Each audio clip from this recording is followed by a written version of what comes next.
Flash në Top Albania Radio. Informacionet kryesore të ditës. Përshëndetje, këto janë lajmet e orës 16. Përshëndetje. Zgjedhjet e 11 majit nisi vulosja e fletëve të votimit për votuesit nga jashtë sipas qarqeve dhe vendosja e tyre në zarfin A, zarfi fletës së votimit.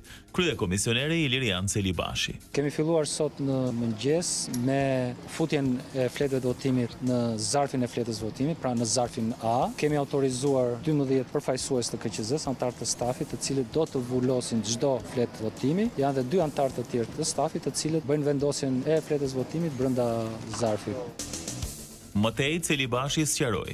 Nëse ne përfundojmë këtë procesin e përgatitjes dokumentacionit zgjedhor brenda kësaj jave, brenda kësaj jave, fundit të kësaj jave, ne do të fillojmë dhe procesin e dërgimit dhe shpërndarjes së zarfeve të postës për atë sasi që ne do të kemi bërë gati. Pra nuk do të presim që ta bëjmë gati komplet sasinë e dokumentacionit zgjedhor dhe materialeve zgjedhore, por pjesë-pjesë sipas destinacionit, Itali, Greqi, Gjermani, Shtetet Bashkuara të Amerikës e tjera. Nuk do të jetë nevoja që votuesi të dalë nga shtëpia për të depozituar zarfin e kthimit për në KQZ. Mjafton të telefonoj postierin duke i njoftuar të shkojë ta marrë. Forcimi i rolit të prokurorëve në hetimin e krimeve zgjedhore bëri bashkë përfaqësues të OSBE-s, Prokurorisë së Përgjithshme, Policisë së Shtetit dhe Komisionit Qendror të Zgjedhjeve, ambasadori Michel Taran.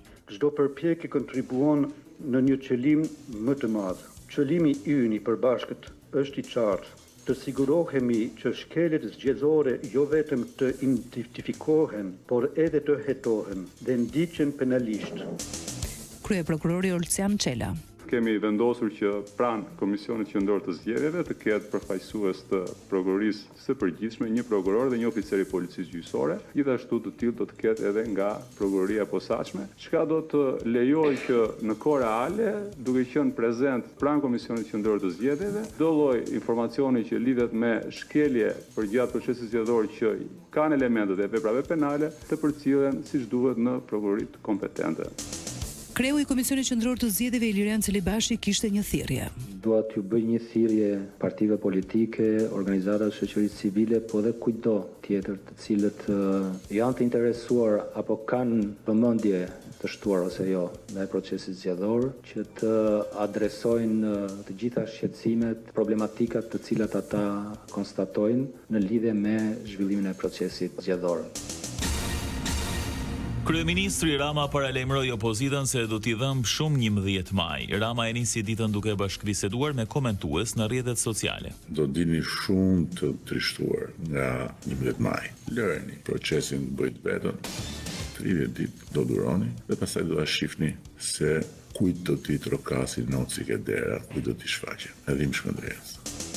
Rama bëri publike pritshmëritë për rezultatin e zgjedhjeve të pas një muaji. Do fitoj 77 deputet, nuk e dim ato, mund të jenë dhe më shumë, një parasysh. Derisa të zbreci sherifi në qytet, o të marshat keqja, në ty nesër s'po bëj asnjë koment se ja erdhën në zgjedhje dhe do ta shohësh kush do zbresi e kush do bjeri. Ndërsa këtë të premte nis zyrtarisht fushata zgjedhore, demokratët po i japin dorën e fundit përgatitjeve. Eventin e planifikuar për pasditën e nesërme, kryetari Berisha e krahasoi me një dasëm. Çifti dashurohet muaj apo vite, po e ka një ditë që ndryshon dhe paraqitet krejt tjerë dhe të gjithë, pavarësisht se i kanë pa qindra mijëra herë, vrapojnë t'i shohin atë ditë si çift me kostumin e nusrisë. Ndaj dhe të gjitha surprizat janë nesër. Top Channel ka mësuar se Kris Lasivita është surpriza e Berishës. Ndryshe nga Rama, Berisha nuk ka parashikime për rezultatin zgjedhor.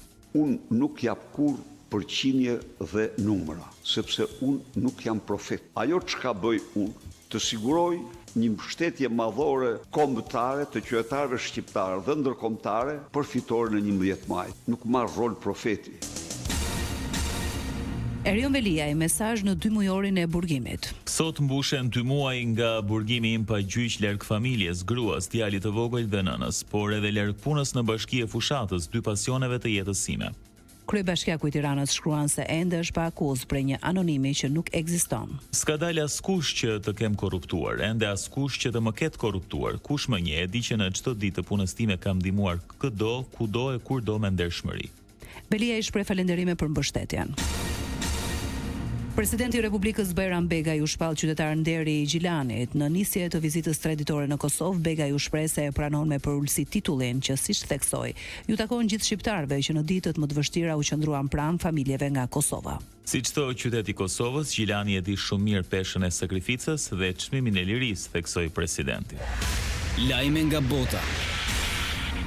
Bashkimi Evropian pezulli tarifat e reja dukanore ndaj Shteteve të Bashkuara të Amerikës për 90 ditë si kohë për negociata me Trumpin. Vendimi pason njoftimin e presidentit amerikan për të ngrirë tarifat ndaj vendeve që nuk kundërshtuan valën e parë të tyre. Shefja e Komisionit Evropian, Ursula von der Leyen, theksoi se kjo është mundësi për zhvillimin e negociatave. Sipas Associated Press, njoftimi i presidentit shkaktoi rritje të menjëhershme në bursat amerikane. Indeksi S&P 500 u rrit me 9.5%, ndërsa Nasdaq regjistroi rritje të fortë prej 12.2%, shifra që nuk janë parë që nga periudha e pas luftës së dytë botërore.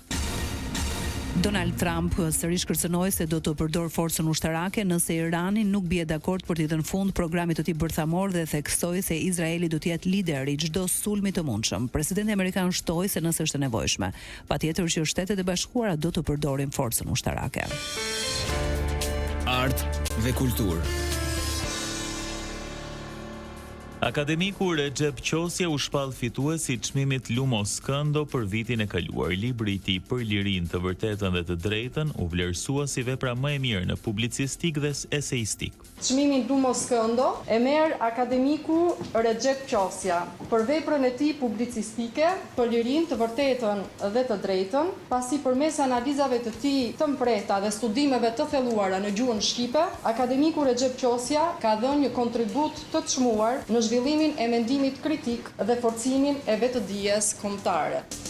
Përmes një video mesazhi, Recep Qosja u shpreh: Çmimi Lumos Këndo, me të cilin vlerësohet vepra ime në fjalë, është nderim i veçantë që më dhurohet në moshën në të cilën jam. Mithat Frashëri, Lumos Këndo ishte personalitet me dhunti, me kërshëri e me ide të gjithmonshme krijuese. Ai ishte veprimtar politik e diplomatik, ishte shkrimtar, publicist, udhëpërshkrues, përkthyes, bibliofil. Parashikimi i motit. Ditën e sotme vendi ndikohet nga kushte atmosferike të paqëndrueshme, moti vjon me kthjellime të her pas hershme, shtimbrazërash mesatare të dendura që shoqërohen me rreshje shiu me intensitet të ulët e lokalisht trëngata. Temperaturat luhaten nga 0 deri në 15 gradë Celsius. Ndoqet një përmbledhje kryesore të zhvillimeve të ditës. Edicioni informativ i radhës është në orën 17. Unë jam Edi Hallaçi. Unë jam Eristilda Doko. Kjo është Top Albania Radio.